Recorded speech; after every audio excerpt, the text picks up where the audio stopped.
ازيكم عاملين ايه؟ يا رب تكونوا بخير وفي احسن حال. من علامات اللي انت تعرف ان ربنا زعلان منك، وتبدأ ان انت لازم تاخد بالك من افعالك وتشوف وتراجع نفسك كويس جدا علشان تعرف انت عملت ايه وقصرت في ايه، وتبدأ ان انت تشوف ازاي تخلي ربنا يرضى عنك تاني وان ربنا يرجع تاني يحبك.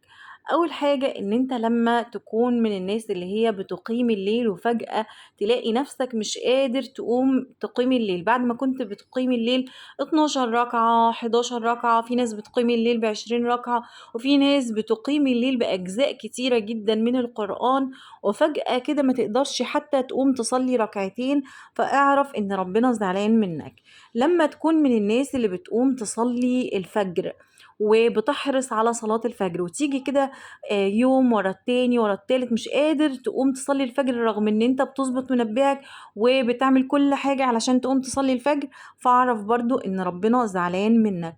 ولما تكون عندك اوراد وتيجي تلاقي فجأة نفسك كده مش قادر تعمل اي حاجة من الاوراد دي بعد ما كانت اورادك كتيرة، وتلاقي في تيسير في الوقت وفي خير وفي بركة، تلاقي نفسك مش قادر حتى تقول ولا تسبح ولا تذكر ربنا ولا اي شيء.